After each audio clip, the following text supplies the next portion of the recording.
Aku sedang berkeliaran di tepi hutan untuk menghibur diri ketika aku menyadari bahwa aku tersesat total. Suara apa itu? Tiba-tiba, bintik-bintik emas dan hitam lari ke arahku. Aku celaka. Guys, aku di sini di Afrika berlibur untuk mendukung orang tuaku dengan reality show baru mereka. Oh, panggilan tugas. Sampai jumpa lagi, Moas. Hai, aku Vivian, seorang influencer dari Yutin, Jerman. Ibu dan ayahku adalah aktor yang memiliki beberapa keistimewaan. Mereka memberiku semua yang kuinginkan. Pakaian bermerek, supercar, ponsel mewah. Kecuali satu hal, waktu mereka. Natal, ulang tahun, upacara wisuda. Apapun acaranya mereka selalu pergi. Teman-temanku mengira aku memiliki kehidupan yang sempurna. Namun satu-satunya harapanku adalah dijemput di sekolah oleh orang tuaku satu kali saja. Aku berharap perjalanan ini akan berbeda. Tapi, sepertinya tidak ada yang berubah. Mereka sepertinya sudah melupakan kehadiran putrinya, ya. Itu sebabnya aku selalu harus mengandalkan perhatian orang asing seperti ini. Berada di sini sendirian sungguh membosankan. Jadi aku memutuskan untuk menghibur diri dengan melakukan live streaming di tepi hutan. Hai penonton, oh sial aku hanya punya satu bar sinyal. Tunggu, sepertinya aku berjalan lebih jauh dari yang seharusnya. Jangan khawatir. Suara apa itu? Tiba-tiba, bintik-bintik emas dan hitam lari ke arahku. Aku celaka. Aku masih belum makan pizza kaviar dan aku masih belum punya tas Gucci dalam berbagai warna. Aku bahkan belum menjadi ratu prom. Aku tidak mau mati. Tunggu, apakah mataku menipuku atau apakah macan tutul itu benar-benar kabur oleh manusia hutan yang berayun di tanaman merambat? Ya ampun, dia memang mirip Tarzan. Beautiful. Terima kasih. Aku berbalik untuk meraih ponselku dan menyadari ponselku terjatuh ke tanah dan aku masih melakukan siaran langsung. Penonton membombardirku dengan emoji wajah sedih dan wow dan membanjiri komentarku dengan pesan-pesan keprihatinan. Kemudian orang tuaku dan kru muncul. Ternyata orang ini telah tersesat di hutan ini sejak dia masih kecil. Dan dia dibesarkan oleh monyet. Orang tuanya telah meninggal sekarang. Aku tahu, tapi aku juga bingung. Kenapa mereka... Lalu ayah dan ibu mengumumkan bahwa mereka akan membawa pulang bocah hutan ini dengan kedok beramal. Bukankah itu untuk publisitas? Mereka menamainya tas dan merombaknya. Ya, setidaknya mereka mencobanya. Semua pakaian yang dia coba robek karena dia terlalu berotot. Dibutuhkan sekotak penuh permen batangan untuk membuatnya setuju untuk bercukur. Dan dia tetap menolak untuk memotong rambutnya. Dia hanya bisa mengucapkan sejumlah kata dan kalimat terbatas yang dia ingat saat masih kecil. Jadi ayah dan ibu harus menyewa seorang tutor untuk mengajarinya membaca dan menulis, yaitu aku. Dia benci tinggal di rumah dan setelah beberapa kali dia keluar dari jendela dan tidur di taman, orang tuaku membangunkannya kamar zona hutan yang menakjubkan. Namun kemudian dia membuatku terjaga sepanjang malam dengan suara lolongan kera yang tak henti-hentinya.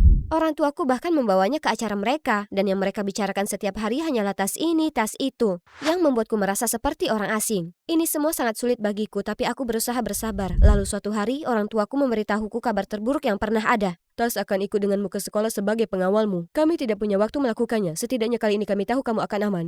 Apa? Tapi aku tidak membutuhkan pengawal. Apalagi yang tidak bisa berbicara dengan baik. Tas tahu percakapan dasar sekarang, jadi aku tidak melihat masalahnya. Jadi keesokan harinya, Tas mulai menempel padaku. Aku menetapkan beberapa aturan dasar. Dia harus menjaga jarak 10 kaki dariku setiap saat dan dia tidak diizinkan mengumumkan satu kata pun kepadaku. Syukurlah, Mia, sahabatku ada di sana untuk memberikan keadaan normal pada pertunjukan aneh yang saat ini menjadi hidupku. Kopi untuk yang keren. Jangan minum, aku tes dulu Tas bilang aman untuk diminum, Vi. Enak. Lalu aku segera menjelaskan semuanya padanya. Dia lumayan seksi dengan cara yang liar. Jangan berani-berani mengatakan itu lagi. Namun belakangan terlepas dari peraturanku, Tas menempel padaku seperti lem. Orang tua menyuruh Tas harus menjaga Vi. Yang lebih buruk lagi, siswa lain memperlakukannya seperti selebriti. Mereka mengambil fotonya dan menanyakan pertanyaan bodoh yang menyebabkan kemacetan lalu lintas di aula. Dia segera berlari ke atas tembok seperti ninja untuk melarikan diri dari kerumunan. Membuat mereka semakin bersemangat dan mengejarnya. Malam itu aku memeriksa Instagramku dan sangat senang melihat bahwa pengikutku hanya tinggal 2.000 lagi akan jadi 500.000. Yahoo! Kemudian sebuah akun menarik perhatianku. Pria itu bahkan punya halaman penggemar? Serius? Dia mencuri orang tuaku, popularitas sekolahku, dan sekarang dia mencoba mencuri pengikutku juga? Ada apa dengan orang-orang gila ini? Kenapa mereka semua sangat terobsesi padanya? Setidaknya masih ada orang normal dan tampan juga. Iya, Henryku. Aku diam-diam menyukainya selama bertahun-tahun, tapi bahkan ratu Instagram yang nakal ini pun memiliki kelemahan. Hanya melihatnya membuat kakiku gemetar, jadi aku mengaguminya secara diam-diam. Keesokan harinya, aku diam-diam meletakkan surat dan hadiah di meja Henry ketika Tas menyela. Kenapa Vi melakukan itu? Ini demi cinta. Ketika benar-benar suka seseorang, kamu menunjukkannya dengan sikap romantis. Oke, ini seperti memberikan potongan makanan terakhirmu kepada seseorang meskipun kamu sangat lapar. Mengerti? Melihat besarnya badan Tas, tak heran ia segera diminta bergabung dengan tim basket. Coba tebak, siapa lagi yang ada di dalamnya? Iya, Henry. Aku jadi punya ide. Mungkin Tas adalah caraku untuk mendekatkan diri padanya. Aku meminta Tas untuk memberi Henry soda. Tapi Tas tidak sengaja mengocoknya terlalu keras, sehingga ketika Henry membukanya, dia basah kuyup. Lalu aku menyuruh Tas untuk mendukung Henry selama pertandingan, tapi Tas begitu asik sehingga dia tanpa sengaja menarik celana Henry ke bawah, memperlihatkan celana dalam Hello Kitty-nya. Semua orang menertawakannya dan dia sangat malu sehingga dia keluar dari lapangan. Usai pertandingan, Tas mendatangiku dan meminta maaf, lalu melanjutkan. Tas tidak seperti Henry. Aku memutuskan lebih baik memisahkan Tas dan Henry sebelum dia menghancurkan segalanya. Baiklah, jadi menurutku lebih baik kamu berhenti bermain basket. Tapi Tas suka basket. Bukan masalah besar, aku dapat meminta orang tuaku membangunkanmu lapangan basket pribadi dan bermain denganmu. Tapi mulai sekarang kamu harus mendengarkanku. Kera terbaik yang pernah ada. Shh, berhentilah mengatakan hal-hal konyol. Tas tampak sangat bersyukur atas lapangan basket barunya, sehingga dia mulai peduli padaku lebih banyak. Dia membawakanku buah segar dalam jumlah banyak. Agak terlalu segar dan memeriksanya setiap kali aku sedih. Aku baru saja merasa nyaman beberapa saat sebelum Tas bermain-main lagi. Aku harus menghadiri pemutaran perdana film dan hendak berganti pakaian dengan gaun Versace-ku yang menakjubkan. Namun gaun itu telah ditukar dengan gaun yang terbuat dari dedaunan asli. Hijau, beautiful katanya. Untungnya aku berhasil mengatur gaun lain tepat pada waktunya. Namun saat pemutaran perdana, saat pers mewawancaraiku, Tas muncul. Kera terbaik yang pernah ada. Aku sangat malu hingga wajahku memerah dan lupa kata-kataku. Berkat Tas, aku jadi bahan tertawaan netizen. Aku bersumpah akan membayarnya kembali dan kesempatanku akhirnya datang. Penonton menyukai Tas, tapi kerumunan orang membuatnya takut dan dia selalu berusaha mencari cara untuk bersembunyi. Pada suatu konferensi pers, aku melihatnya lari ketakutan, jadi aku mengikutinya. Hei Tas, adakah tempat yang bisa membuatmu merasa lebih baik? Aku bisa mengantarmu ke sana. Bawa Tas ke hutan, Tas senang. Jadi aku membawanya ke hutan Dodower. Sesampainya di sana, suasana hati Tas berubah. Dia berlari liar dan kemudian berhenti di sebuah pohon ek besar. Kenapa surat? Ini adalah pohon ek mempelai pria. Masyarakat lokal suka meninggalkan surat cinta di sini. Lalu kami duduk di bawah pohon dan Tas terlihat sangat kesal. Tas tidak suka lampu terang dan kilatan. Tidak apa-apa, kita bisa santai di sini kan? Hebat, melihat Tas meninggalkan acara sendirian, pasti ayah dan ibu tidak akan menyukainya lagi. Hanya saja, ketika kami kembali ke rumah, orang tuaku tidak marah pada Tas, tapi padaku. Vivian, kamu harus memberi contoh yang baik untuk Tas. Bukan hanya membujuk dan menjauhkannya dari acara penting. Bisa kamu berhenti bertingkah seperti anak kecil dan berpikir sebelum bertindak sekali saja? Aku mengurung diri di kamar dan mengalami kehancuran total. Lalu aku menelpon Mia untuk curhat kepadanya. Tinggal bersama Tas adalah mimpi buruk, dia harus pergi. Apa maksudmu? Aku akan mencari cara untuk mengusirnya. Keesokan harinya di sekolah, aku sedang berjalan di sepanjang lorong ketika Henry muncul di hadapanku. Kamu harus meyakinkan Tas untuk bergabung kembali dengan tim basket. Kami tidak bisa menang final tanpa dia. Tolong, aku akan melakukan apapun yang kau mau. Wow, sepertinya hadiah Natalku datang lebih awal. Apa saja katamu? Bagaimana kalau membawaku ke pesta prom? Sebenarnya itulah yang selalu ingin aku lakukan. Terima kasih telah memberiku kesempatan. Aku membeku. Ini luar biasa. Kurasa rencana mengusir Tasku harus menunggu sekarang. Jadi aku merendahkan diri untuk meyakinkan dia. Seperti yang diharapkan dengan bantuan Tas, tim menang. Hanya saja baik dia maupun Henry tidak muncul untuk mengambil trofi mereka. Aku pergi mencari mereka dan menemukan Tas menerkam Henry. Tas, hentikan! Tapi dia terlalu marah untuk mendengarkanku, jadi aku harus melompat di antara mereka.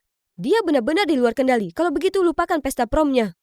Ini semua salahmu. Kamu mencuri semuanya dariku sejak kamu kembali dari hutan aneh itu. Dan sekarang kamu telah memukuli orang yang aku sukai. Kamu hanya menghancurkan hidupku. Kenapa kamu tidak membiarkanku sendiri saja? Lalu dia pergi. Sungguh, rasanya luar biasa karena aku akhirnya bisa menghilangkan duri di mataku. Hanya saja, aku tidak bisa menghilangkan perasaan kosong ini. Menelusuri komentarku tidak membantu. Begitu pula streaming langsung. Tiba-tiba aku menyadari bahwa aku merindukan betapa istimewanya perlakuan Tas terhadapku. Dan ketika bersamanya, aku tidak perlu memaksakan diriku untuk menjadi orang lain selain diriku. Aku berjalan tanpa tujuan ke hutan Dodower dan berhenti di pohon ek dan sebuah surat yang muncul dari lubang menarik perhatianku. Aku memungutnya dan menyadari bahwa itu adalah tulisan tangan Tas yang berusaha rapi namun tercoret-coret.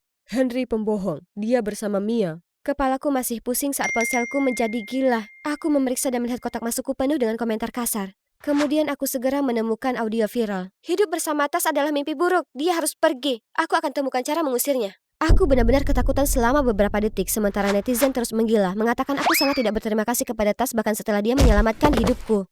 Bagaimana dia bisa? Aku segera pergi ke rumah Mia untuk menanyakan hal itu kepadanya. Itu ternyata kamu, satu-satunya orang yang kuceritakan kisahku. Oh, baiklah, jelas sekali itu aku. Lalu kenapa? Henry milikku, bukan milikmu. Dia hanya memberitahumu apa yang ingin kamu dengar agar Tas kembali ke tim. Tapi orang tolol itu mendengar Henry berbicara kepadaku dan berani menyakitinya. Kamu... Hai, bicara tentang orang hutan yang tidak berguna itu sangat sederhana dan bodoh. Aku bilang padanya kamu akan menyukai gaun daun dan dia benar-benar membelinya. Sekarang permisi, aku harus menata rambutku untuk kencan dengan Henry. Aku merasa seperti seorang gajah menampar wajahku. Jadi Tas benar. Sesampainya di rumah aku dengan murah mengeluarkan surat Tas. Tapi tunggu dulu, masih ada bagian lain. Kenapa aku tidak menyadarinya lebih awal? Saat itu orang tuaku tiba di rumah. Mereka telah mendengar audio itu dan sangat marah.